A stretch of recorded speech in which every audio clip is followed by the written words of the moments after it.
today because you're excited and you're fired up, and I want you too to be able to say that, to be able to say, we did this together, we made history. You can make a difference. I've seen how I've made a difference. When I started in this campaign, we were brushed aside. People were saying, we're not going to make it. And then we won the primary. And today, here we are. We're barely a month till this election, and we are on the cusp of making history here in Florida. And I want you to join this family and be part of history. So before you leave today, talk to a blue Gillum shirt. Be part of my family. Thank you, and please give a very, very warm welcome to our next speaker, who is going to be Representative Darren Soto. Thank you.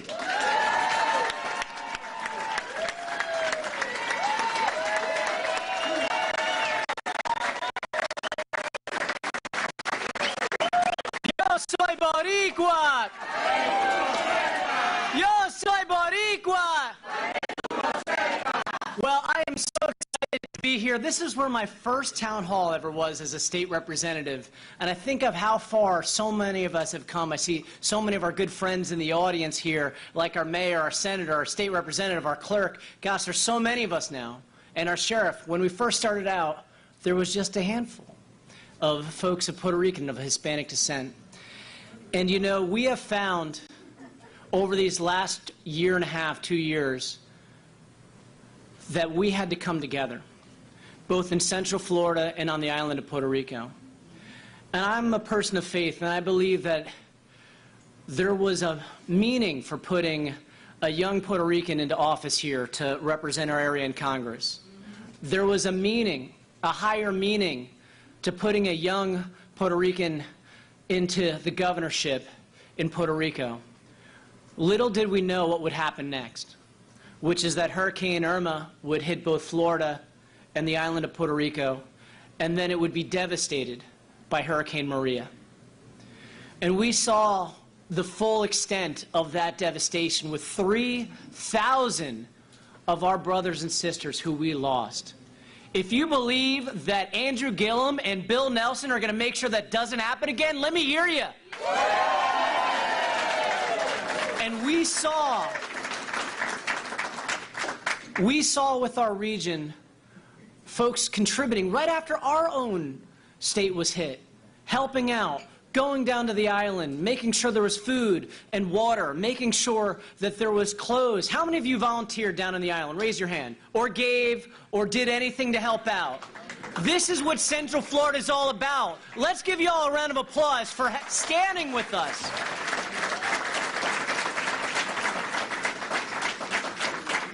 And that's the common theme. We know that if we all work together, we can make all communities better. It's not about taking away from one to give to the other.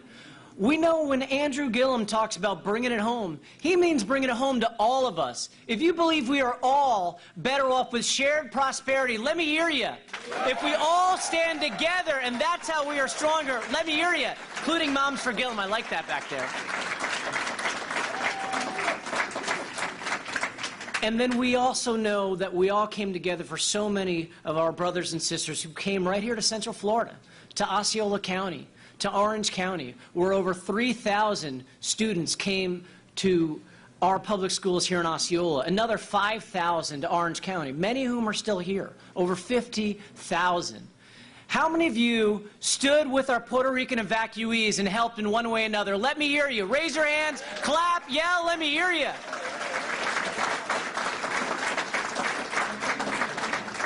We saw our mayor, Alvarez, our senator, Vic Torres, our state representative, John Cortez, all stand together with me to get 5 extensions for the hotel vouchers to help out our brothers and sisters. Let's give them a round of applause.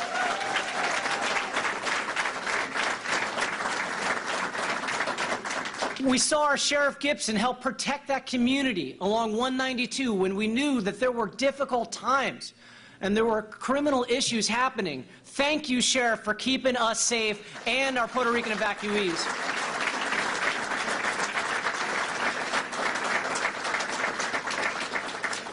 Like Mayor Gillum, like Senator Nelson, I had the honor, the privilege, and the responsibility to travel down to Puerto Rico to see the devastation down there. And I got to go around the island with the governor. I got to go around the island with Senator Nelson, seeing devastated hospitals, seeing people not having access, like seniors, to basic care for diabetes or for heart disease or for cancer, seeing young children not have that hospital or that school open, seeing businesses have to close. And we saw a Congress that undercut that disaster relief. Florida, we were blessed. We got what we needed for Hurricane Irma. So was Texas. But our brothers and sisters in Puerto Rico were left behind. If you think that isn't fair and it's time for a change in Tallahassee and Washington, let me hear you. If you think that we could send Andrew Gillum to become our next governor and change Florida for the better, let me hear you.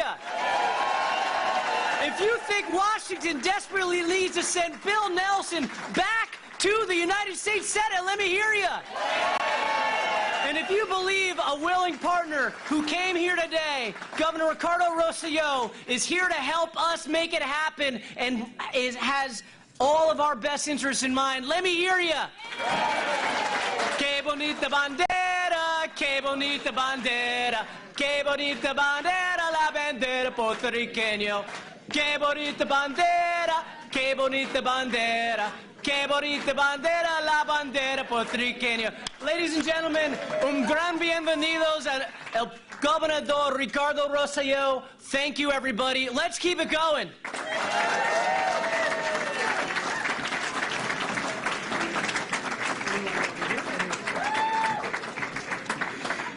Oh, wow, that's going to be a tough act to follow. Hello, everybody. Thank you for being here. It's a real pleasure to be joining the community. ¿Dónde están los boricuas aquí? Muy bien, muy bien. Orgulloso de estar aquí con ustedes y poder hablarles un poquito. As you know, Puerto Rico has gone through challenging times, but I think we're at the cusp of having the opportunity to rebuild as we've always thought we could rebuild Puerto Rico. That has been one of my main challenges as governor, and that has been one of my commitments, not only to the community in Puerto Rico, but also to all of the Puerto Ricans that live in stateside, that we can rebuild that Puerto Rico together, that we can all see what the aspirations are for that Puerto Rico, and as the rebuild money comes in, we can also make meaningful policy change to enhance the quality of life of Puerto Ricans. Now, during this whole process, I want to tell you a story. I had the opportunity a couple of months back, wasn't paying perhaps nearly as much attention as I should have to the electoral scene in Florida at that juncture. And I received a phone call to meet with this young Tallahassee mayor that at that point, a lot of people weren't giving much of a chance. And but a friend of ours, a mutual friend of ours, told me about the charisma and that this guy had algo especial, something special.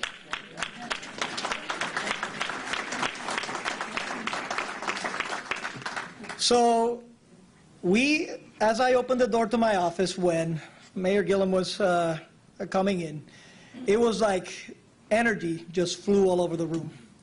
As we sat down and talked about policy, I could see a genuine commitment towards making a fundamental change and towards helping our communities through all their challenges, and with the special thought of innovating in doing so.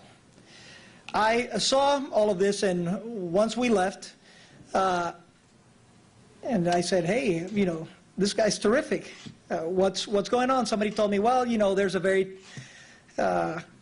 complex race going on in Florida. There's several candidates, and at that point, he was fourth on the polls. And I was, and I, you'll see as I finish the story that this sort of comes back to bite me. I said, well, it's a shame because, you know, he seems like he has so much that he can do right now for Florida. He has so much energy and so much commitment.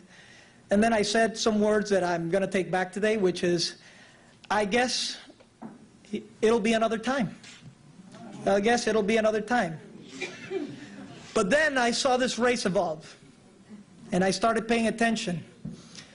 And then I felt sick to my stomach because a couple of years back, I was in Mayor Gillam's shoes.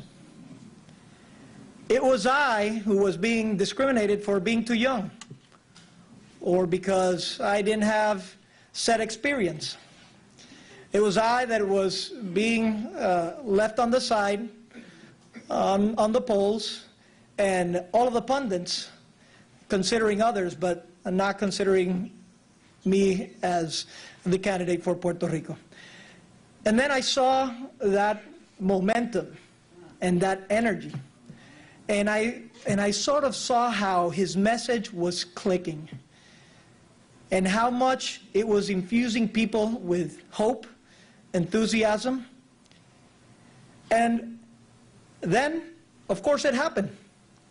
That day when that enthusiasm, that hope, that commitment to change galvanized the polls, and we got Mayor Gillam to be the official candidate of the Democrats.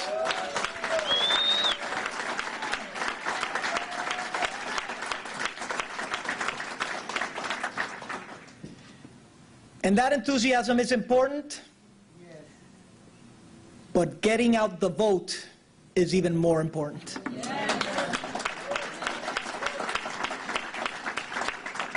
I am asking you, and I know you have the power to do so, to take this next month and to go out door to door. Every person you talk to is a potential vote for change. Every door you touch, every Puerto Rican, every person that's elderly, every young person that you have an interaction, have the opportunity to say what your aspirations are and how Mayor Gillam is going to fight till the very end to make those happen.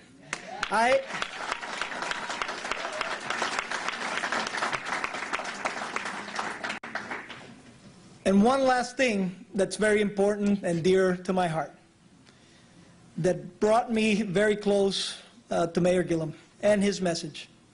It is a message of equality. It is the commitment that every U.S. citizen should be treated the same. That we should have all the same opportunities no matter where we come from, no matter what the background is. That every U.S. citizen should have that opportunity to move forward. And as a Puerto Rican that lives in the island, I have to say that unfortunately we don't have those opportunities right now. Unfortunately, we are treated as second-class citizens in the island of Puerto Rico.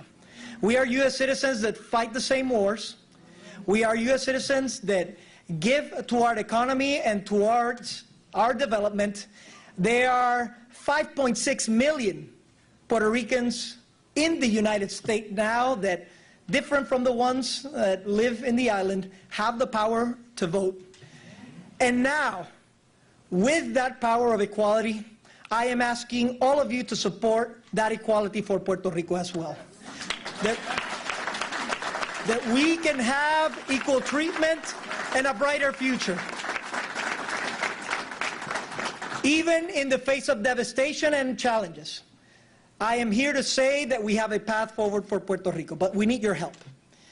We have a path forward to convert Puerto Rico into the connector of the Americas. We have a path forward to turn Puerto Rico into a dynamic, vibrant economy that can produce a lot of good-paying jobs and opportunities for all.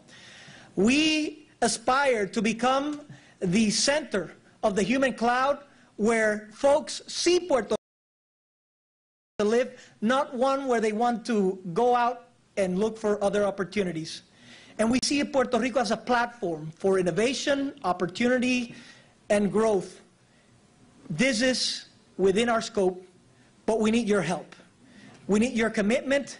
We need fierce leaders to go and battle inequality everywhere, to be firm in their commitment to battle second-class citizen, and to help all of those that are in a vulnerable state have the opportunity, the equal opportunity to have a decent life moving forward. And my friends, this is why I am compelled to be here today, because I want to see that equality, and because I know that we will have a great friend and ally in that path to equality and progress in Puerto Rico when we turn Mayor Gillum into Governor Gillum. I let you all stand up, stand up, stand up, and receive the next governor of Florida, Andrew Gillum. All right, Governor. Thank you, my man. Thank you for that. Thank you for that. All right. Thank you. Y'all, we can chill out. We got a few moments, but I won't hold you too long. First of all, a heartfelt thank you and appreciation to Governor Rosselló himself, who decided to travel today to be here to assist us as we fight to take back Florida for everyday working people. I thank you for that, and I thank you for your friendship. I also want to quickly acknowledge a man who is fighting on our behalf every single day of the week in Washington, D.C., our own Congressman, Darren Soto. All right? And if any of y'all have been paying attention to what's happening, and I know it's hard to not pay attention to what's happening in Washington, you know what a difficult job we've given this man to pull off as he works to hold the president accountable, and as he works to make sure that all of our voices are heard.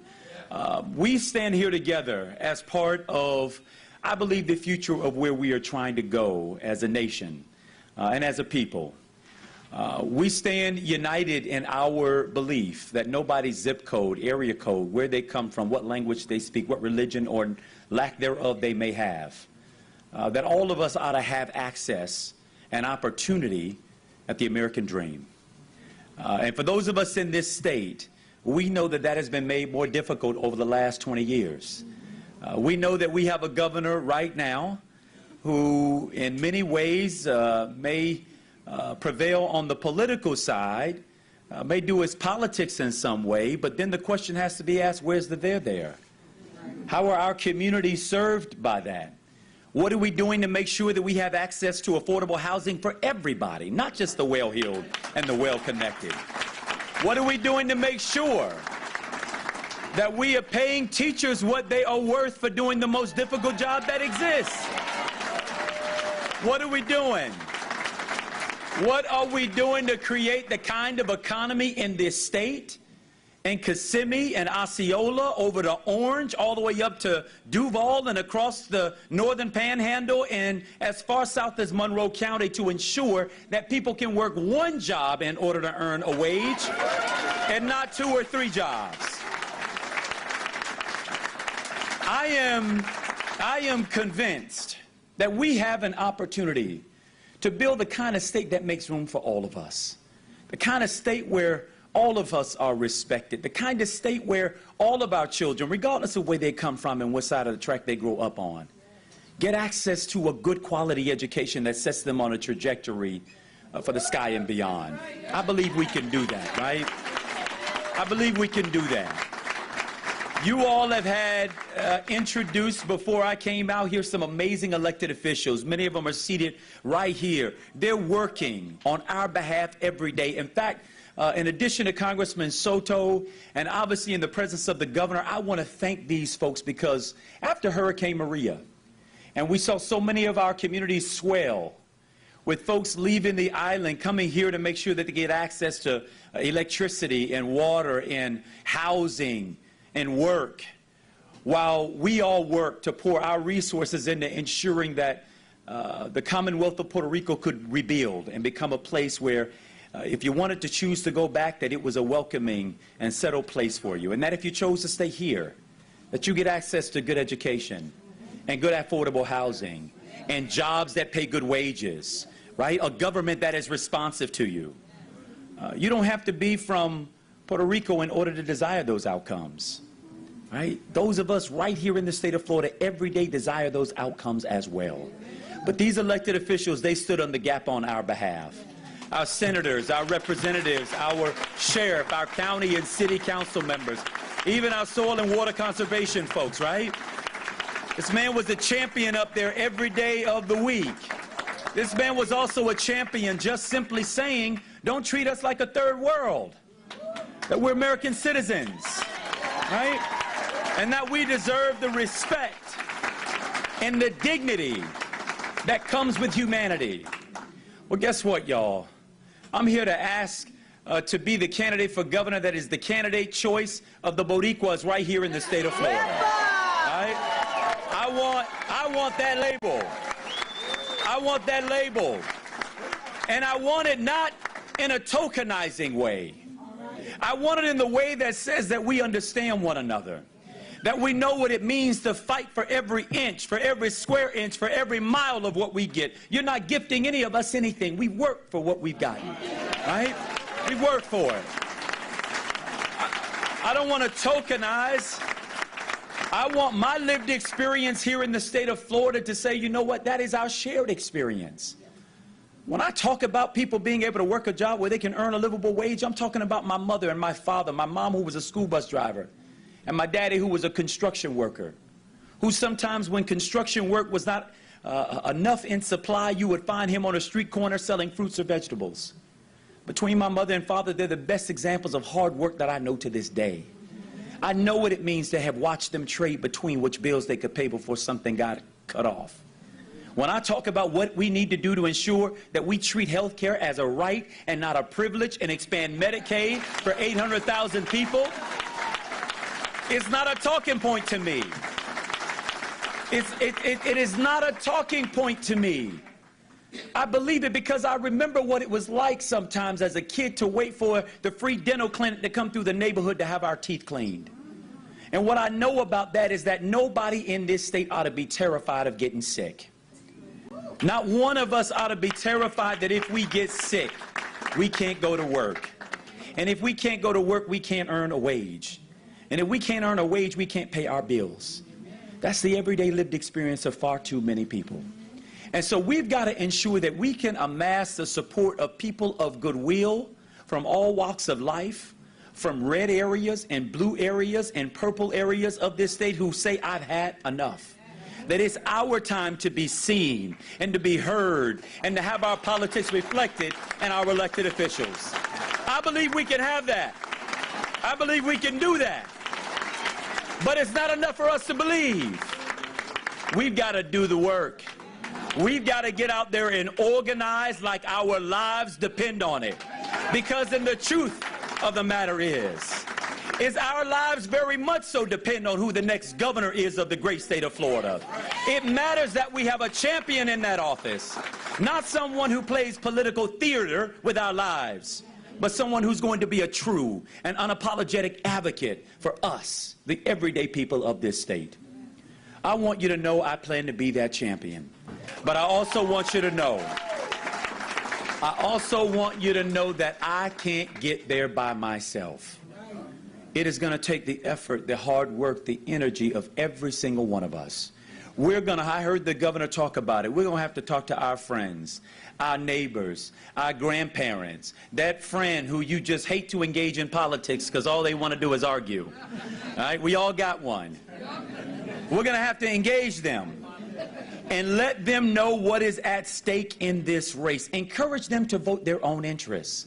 Encourage them to vote their own livelihood. Encourage them to vote their own futures. Because if they make a decision based off of those determinants, I have no doubt that they would choose the guillotine ticket to lead the state of Florida. Right? So I will end here by once again thanking my friend the governor who again didn't have to travel that distance. But what I wanted him to know and what I want those to know in the Commonwealth of Puerto Rico on the island is, one, I understand that off the island, Florida is the largest community of Puerto Ricans outside of Puerto Rico. We know that. What I also want him to know is that we share in common the fact that our communities both get impacted by natural disasters, and that we've got to be each other's first responders. What I also want him to know is that here in the state of Florida, not only do we want to be a state that is friendly to the Commonwealth of Puerto Rico, but we also want to be a state that says, let us have strong economic exchange, strong educational exchange, strong cultural exchange, that strengthen folks on the island and strengthen them right here in the state of Florida. What we have both are both striving to do is to be the best representative voices for the people of our communities. To be the best representative voices so that folks know that they aren't second class where they live. To be the best voice that we can be to say that every person deserves an opportunity and access to the fullness of the American dream. And that every day we're going to go to work on their behalves to make it happen. I have enjoyed being the mayor of Florida's capital city, the fastest growing economy per capita in the state of Florida. I'm proud to be the mayor of the city that's experiencing a 5-year low in our crime rate while at the same time arresting fewer people to make it happen. I'm proud to be the mayor of the city that won the Tech Hire designation during the Obama administration for the work that we're doing to retrain workers in this state to have the skills that they need to get jobs that will pay them a good wage. But y'all, I got to tell you unapologetically, as proud as I am to be mayor of Florida's capital city, it is my prayer that the next time we greet each other, I will greet you as the governor of the great state of Florida. Thank you for the support. God bless you. And let's bring it home, everybody. Let's bring it home. Bring it home. Bring it home. Bring it home. Bring it home. Bring it home. Thank you, brother. Thank you, Mayor. I appreciate it, Governor. Let's win, y'all. Let's get it done. Let's get it done. Let's get